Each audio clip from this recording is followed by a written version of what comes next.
안녕하십니까, 이진우입니다. 지금은 내가 사용하는 은행 어플리케이션에 들어가면 그 은행에서 판매하는 금융상품만 이용이 가능한데, 앞으로는 은행 앱에서 보험, 증권, 신용카드 서비스도 함께 이용할 수 있도록 정부가 규제를 풀기로 했습니다. 이렇게 말씀드리면 엄청난 변화가 오는구나 라는 생각도 들고, 또 어떤 분들은 간단한 것 같은데 그게 그동안 안 됐다는 건가? 라는 생각이 드시기도 할 텐데, 그동안 왜 이런 서비스는 안 됐던 것인지, 앞으로 되게 되면 어떤 변화가 있는지 좀 들어보겠습니다.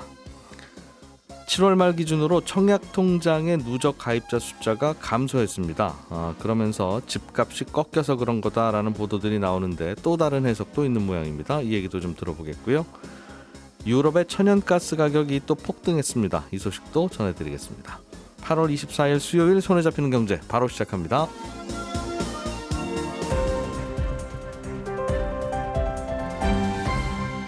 이진우의 손에 잡히는 경제. 오늘도 한국경제신문 이슬기 기자, 그리고 김현우 소장, 박세훈 작가, 이렇게 세 분과 함께 복잡하고 어려운 경제 뉴스를 그래도 가급적 쉽고 재미있게 전달을 해보겠습니다. 이슬기 기자님 어서 오십시오. 네, 안녕하세요. 김현우 소장님 안녕하세요. 네, 안녕하세요. 박세훈 작가님 감사합니다. 예, 저도 감사합니다. 오늘 새롭네요. 원래 게 좀 나은 것 같죠? 이슬기 기자님, 네. 앞으로는 은행 앱을 켜면 적금, 보험, 대출, 다양한 금융 상품들이 다 들어있어서 비교 좀 하고 이렇게 할 수 있게 한다, 그런 것 같은데요.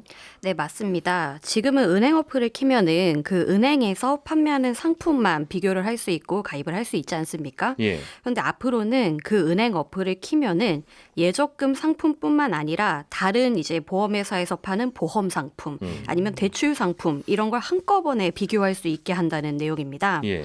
이제 기존 금융사의 경우에는 은행이나 보험, 증권 같은 계열사들이 다 있으니까 이 계열사들의 어플을 하나로 모을 수 있는 효과가 생기고요.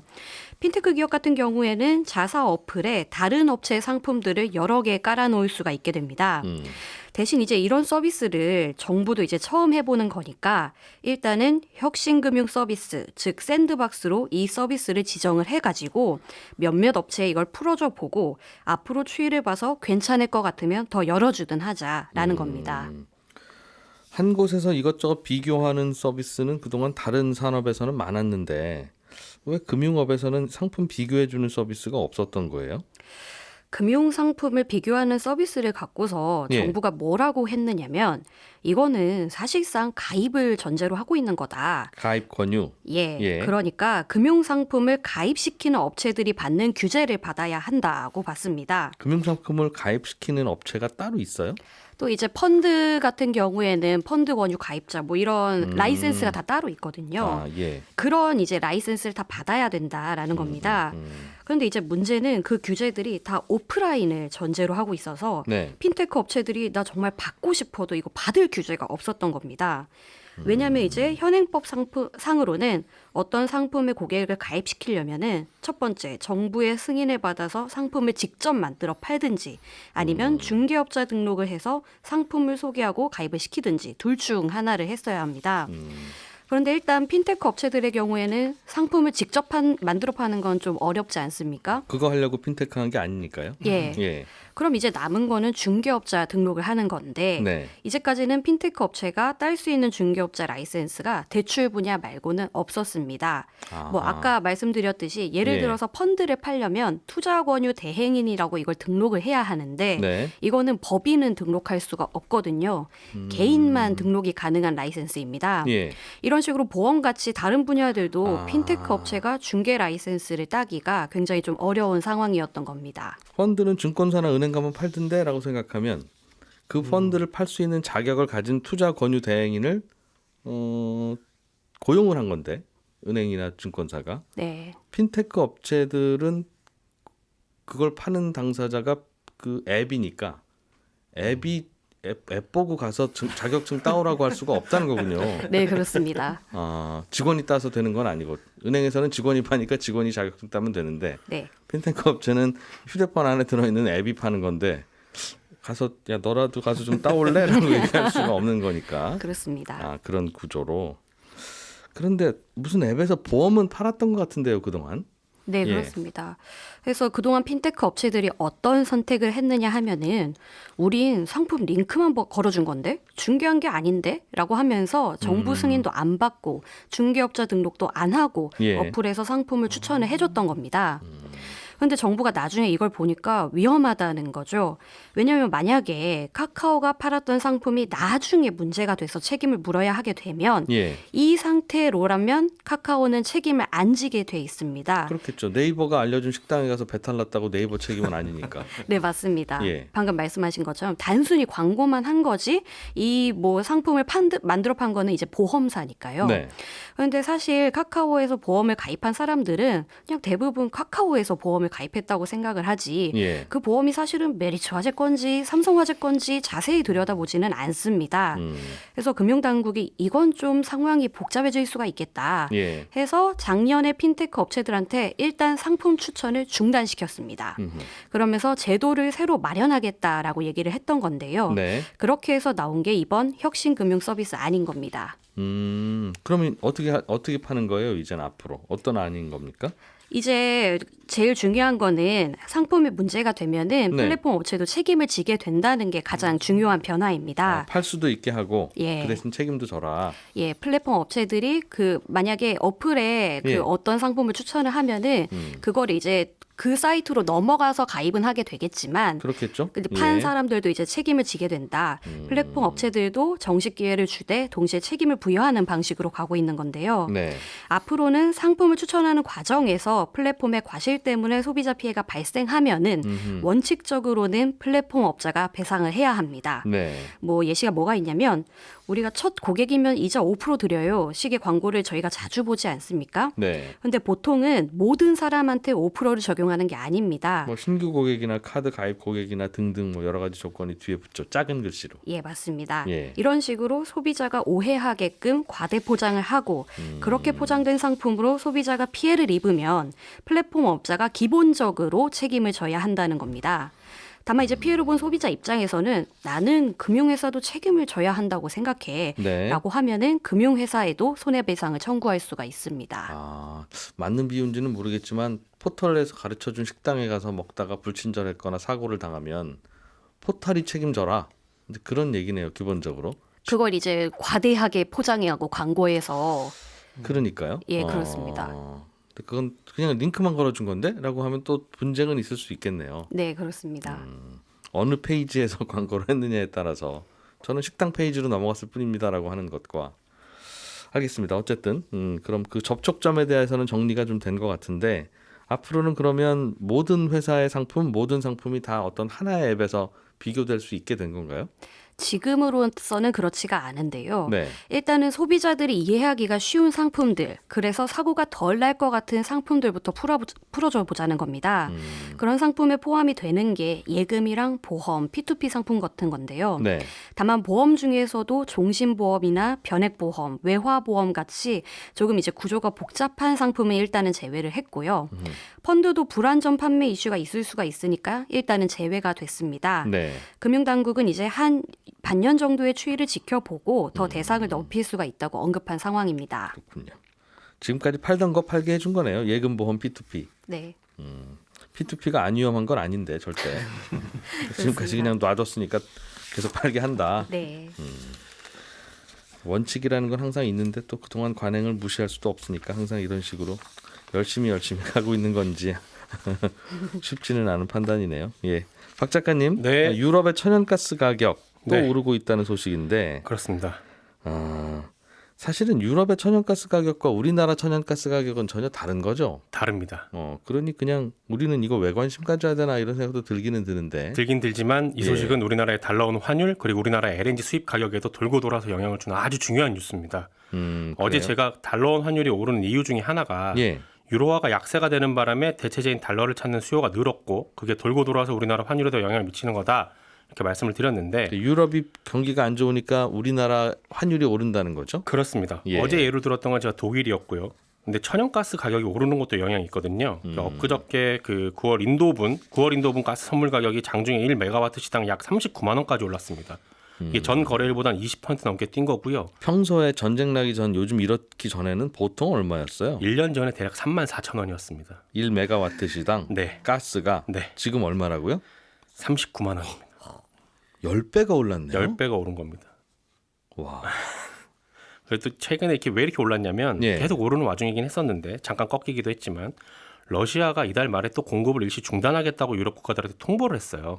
그러는 바람에 급등을 한 건데 그러면서 가스 가격이 급등을 하니까 생각보다 유럽의 에너지 공급난이 심각하겠구나. 이 예. 얘기는 곧 유럽 경제가 더 안 좋아지겠구나라고 다들 생각을 하게 되면서 유로화의 달러 대비 가치가 20년 만에 최저치를 기록했거든요. 네. 그러면서 이제 우리나라의 달러 환율이 어제 또 잠깐 올랐는데 달러의 만큼씩 또 올랐는데 그 이유가 바로 유럽의 천연가스 가격의 여파라고 해석들을 합니다. 어제 우리나라 외환 시장에서 환율이 또 오른 것도 네. 생각해 보면 유럽에서 천연가스 가격이 급등하는 바람에 네.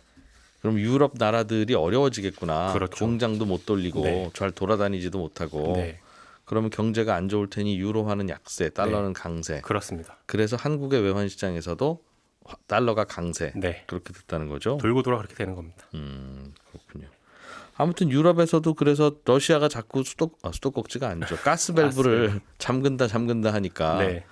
아 우리도 러시아 말고 좀 다른 데서 사옵시다. 네. 라고 생각해서 생각은 하고 있는데 파이프라인은 러시아로밖에는 연결이 안 돼 있으니 네. 저 한국이나 일본처럼 가스를 배로 실어오자. 그렇죠. 뭐 그런 생각을 하는 모양이에요. 그러는 바람에 그 LNG를 운반하는 배에 예. 빌리는 비용이 많이 오르고 있어요. 이 가격이 가스 지금 운반선 임대료가 네. 미국에서 유럽으로 가는 게 들어가는 비용이 지금은 평균 한 8,600만 원 정도 하거든요. 하루에. 그나마 이건 좀 싼 겁니다. 9월부터 11월까지 이용 요금이 지금 잡혀 있는 게 예. 1억 4천만 원이에요. 작년 이맘때 6,300만 원이었던 거거든요. 그러면 배달비네 일종의 이게. 그렇죠. 그죠? 배달비가 또 2배 넘게 오르는 겁니다. 예. 이렇게 오르는 건 말씀하신 것처럼 유럽 국가들이 LNG선을 찾고 있기 때문인 건데 LNG선 운반 요금이 오르게 되면 이것도 가스 원가에 반영이 되는 거거든요. 예. 그럼 또 가스 가격이 오르는 효과가 생기는 겁니다. 그러면 또 유럽은 힘들어질 거고. 네. 유럽이 힘들어지면 유로화가 약세, 네. 원달러 환율은 강세, 그렇게 됩니다. 상승. 네. 천연가스는 우리나라도 사서 쓰잖아요. 사서 쓰죠. 우리나라가 그래서 천연가스 사서 쓰는 나라들 쪽에 가면 너희 나라들은 진짜 천연가스 많이 사 쓰는구나. 네. 한국 이러면서 아주 큰 손 대접을 큰 손입니다. 받는다고. 네. 근데 우리나라도 그럼 여기저기서 가스를 사와야 되는데 이렇게 유럽 국가들까지 같이 그 매수 경쟁에 뛰어들면 네. 가스 사기도 만만치 않겠어요? 그래서 우리도 좀 괜찮은 거냐 안 괜찮은 거냐 이런 걱정인데 이게 무소식이 희소식인 건지 아니면 이러다가 아이 깜짝이야 할지 모르는 상황이라고 말씀을 드려야 할 것 같아요. 예. 말씀하신 것처럼 유럽도 그렇고 지금 일본이랑 호주까지 천연가스 수급 두고 비상이 걸렸거든요. 네. 근데 우리는 천연가스 전부를 LNG로 사오는데 너무 조용합니다.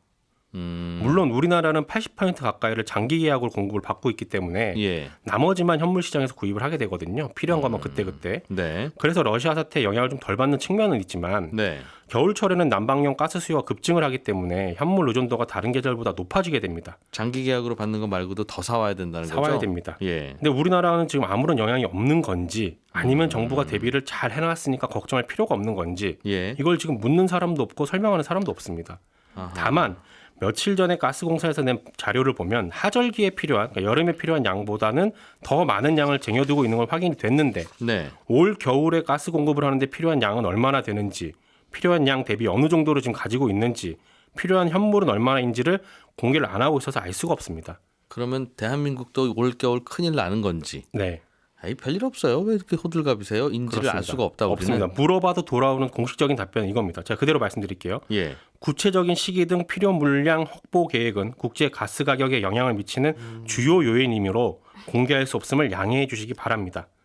이게 가스공사 쪽의 공식적인 보도자료 내용이거든요. 예. 물론 아까 말씀하신 것처럼 가스공사가 국제 LNG 시장에서는 큰 손으로 통하기 때문에 물량은 어떻게든 확보를 할 수는 있을 겁니다.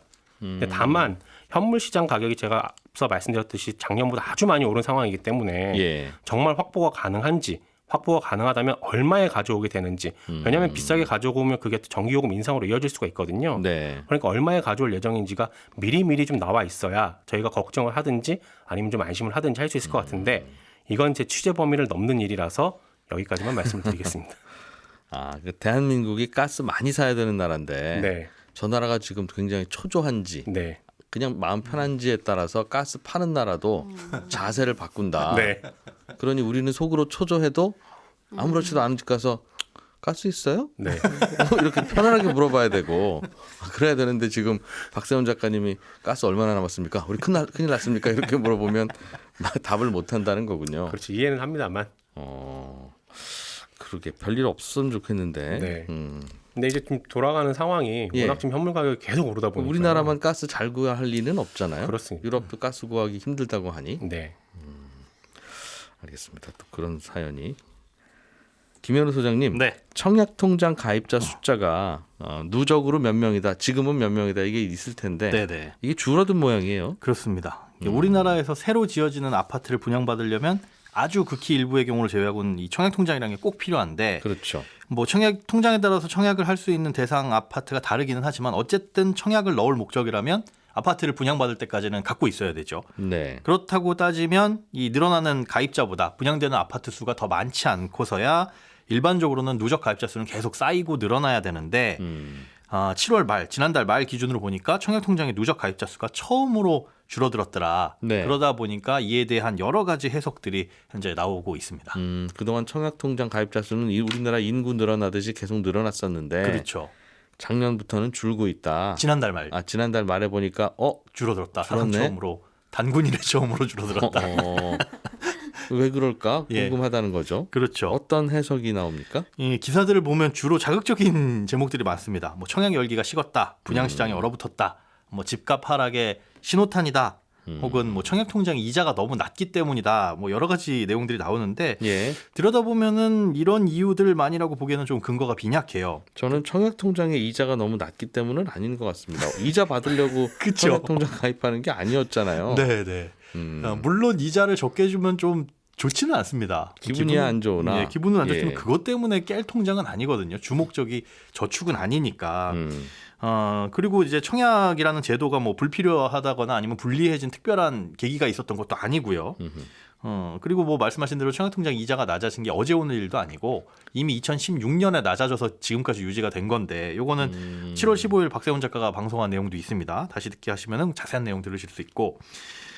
그래서 이제 몇 가지 왜 이게 줄어들었을까 이유를 좀 생각을 해보자면 예. 일단 청약을 넣었다가 당첨이 된 사람들이 늘어난 이유를 꼽을 수가 있습니다. 그러니까 뭐 요즘에 야, 분양 물량도 늘어난 게 없는데 청약 당첨이 된 사람이 왜 늘어나? 그러게요. 당첨자가 갑자기 늘어났어. 심지어는 전체 가입자 숫자가 줄어들 만큼 당첨자가 많이 생겼어요. 최근에? 아니죠. 그건 그렇게 아닌 볼 것 수는 같은데요? 또 없습니다. 예. 그런데 지난달에 제가 말씀드린 것 중에 일부 아파트에서는 미계약 물량이 계속적으로 나타난다. 네. 이 소식을 전해드린 적이 있는데 미계약은 부적격 당첨이 되거나 아니면 당첨이 되고도 계약하지 않는 물량을 말하죠. 계약을 하지 않더라도 당첨이 되면 일단 청약통장은 못 쓰게 됩니다. 물론 이제 청약통장이 필요 없는 뭐 줍줍 이런 아파트들도 있지만 네. 그런 아파트에 당첨이 된다고 하더라도 계약을 포기하면 짧게는 뭐 5년에서 길게는 10년까지 재당첨에 제한을 받으니까 못 쓰는 통장이라고 생각을 할 수가 있는 거죠. 그러니까 이 동네 아파트 1000가구 분양 그러면 네. 최소한 1000개의 청약통장은 세상에서 사라진다는 거죠. 그 얘기죠. 예, 거기다가 넣었다가 당첨이 된다라고. 1000가구니까 1000개의 당첨자는 나올 테니까. 네, 그렇죠. 그렇다라는 거죠. 예. 그리고 거기에서 만약에 200이 포기를 했다라고 예. 하면 당첨됐다 포기하더라도 청약통장은 사라지는 거고. 그러니까. 그럼 200에 또 다시 들어가는 사람들이 있을 거고 거기서 또 당첨자가 나올 거고요. 예. 근데 그런 미계약 물량이 계속 나오고 있다는 것도 생각을 해봐야 되고 네. 이런 것 때문에 청약통장 가입자 수가 줄어드는 건 청약 열기가 식어서가 아니라 오히려 청약 열기가 식지 않아서 계속 청약을 하는 바람에 네. 그것 때문에 소진되는 게 많다라고 해석할 수도 있는 거예요. 그러니까 청약 열기가 지금 상대적으로 뜨거웠던 서울하고 수도권 5대 광역시의 가입자 수가 줄었는데 네. 전국적으로 보면 이렇게 줄어가지고 전체적으로 줄어든 걸로 보이지만은 이 서울 수도권 5대 광역시 가입자 수를 제외하고는 다른 지역들은 늘어났거든요. 이걸 생각해 보면 청약 열기가 식지 않아서 청약통장을 계속 쓰는 바람에 그랬구나라는 그렇게 되는 해석이 거다. 되는 거죠. 다만 새로 가입하는 사람들은 많지 않으니까 네, 이제 사용하는 청약통장 숫자가 더 많은 거고 그렇죠. 신입생들이 안 들어오니까 맞습니다. 그렇죠? 소장님 말씀은 자꾸 졸업하니까 학생이 그렇죠. 줄죠? 네. 라는 말씀인데 예. 신입생도 잘 안 들어오는 거 아닌가? 청약통장 신입생도? 그 요인도 같이 생각을 해봐야 예, 된다는 겁니다. 예. 이렇게 소진되는 숫자는 계속적으로 있어 왔었죠. 네. 졸업하는 학생들은 늘 있었는데 입학하는 학생들이 확실하게 줄어든 게 가장 큰 이유라고 볼 수 있어요. 그러니까 분양 시장이 별로 좋지 않았던, 그러니까 부동산 시장, 주택 시장이 뜨겁게 달아오기 전이었던 뭐 2019년, 2018년 뭐 쭉 보더라도 네. 가입한 지 6개월이 안 되는 신규 가입자라고 볼 수 있는 청약통장의 숫자가 매달 200만 명 이상을 상회했었어요. 200만 명에서 250만 명 왔다 갔다 했는데 예. 작년 7월부터 190만 명대로 떨어지더니 올해 2월부터는 150만 명, 160만 명으로 확 떨어졌습니다. 신규 가입자가 이만큼 많이 줄었다는 거죠. 청약통장 같은 경우에는 1인 1계좌만 갖고 있을 수 있으니까 네. 사실은 태어나면서 하나만 갖고 있을 수 있는데 출생인구가 점점 줄어들다 보니까 더 이상 뭐 신규로 가입할 사람은 줄어드는 반면에 졸업하는 사람들, 뭐 청약에 당첨되거나 아니면 집을 사서 유주택자가 되는 바람에 뭐 청약통장이 굳이 필요가 없거나 예. 이런 분들 불필요하다고 생각해서 해약하는 사람들은 자연스럽게 늘어나서 해약이 되니까 소진되고 있는 거니까 쉽게 그래서 그런 말하자면 것 같다. 예, 가입한 사람들은 웬만한 사람들은 거의 다 했다라고 볼 수 있죠. 실손보험처럼. 특별하게 열기가 준 건 아닌데 가입 대상자 자체가 줄었습니다. 네. 마치 학생들 이제 줄어들어서 대학 경쟁률 뭐 더 떨어지고 하는 것처럼. 그렇죠. 뭐 중학생들이 학원에 가는 중학생들이 줄어들었다라고 하는 게 이제 중학생들이 그럼 더 이상 학원이 안 필요하냐 이게 아니라 중학생 숫자 자체가 줄어들어서 그럴 수 있다라는 건데 예. 물론 이제 집값 하락이라든가 청약 열기가 작년 재작년에 비해서 살짝 식은 거는 사실이긴 하지만 청약 통장의 가입자 수가 줄어든 것을 이런 것들에 대한 신호라든가 이렇게 해석을 하기에는 좀 무리가 있지 않나. 얼마나 집값이 좀 내렸으면 좋겠다는 그 열망이 강하면 네.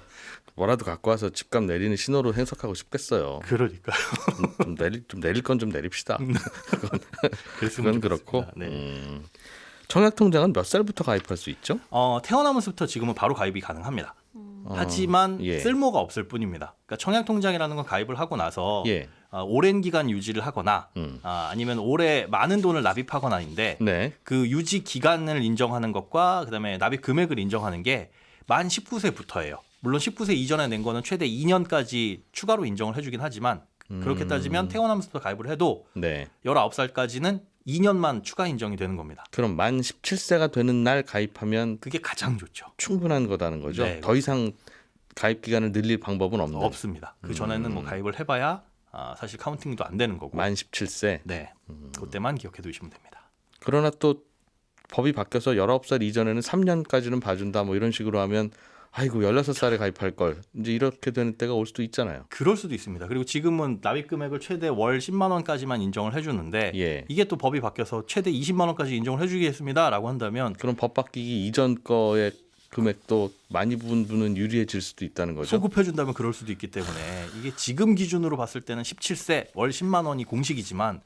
또 어떻게 될지는 몰라서 무조건이라는 단서를 붙일 수는 조금 법을 만들 때는 이렇게 소급해서 효과가 나타나는 건 가능하면 피해야 되는데 예, 그렇죠. 우리는 정책 목적이 있으면 그런 거는 그냥 하는 관행이 있어서 예, 이것저것 대비를 좀 많이 해야 되긴 해요. 그렇습니다. 만 17살? 네, 10만 원 기억해 두시면 됩니다. 알겠습니다. 또 아파트 어떻게 앞으로 될지 모르니까 가입하실 수 있는 분들은 그냥 가입하시는 게 좋다는 거죠. 나쁘지는 않습니다. 예, 이슬기 기자, 박세훈 작가, 김현우 소장 세 분과 함께했습니다. 저는 11시 5분에 손에 잡히는 경제 플러스에서 또 인사드리러 오겠습니다. 이진우였습니다. 고맙습니다.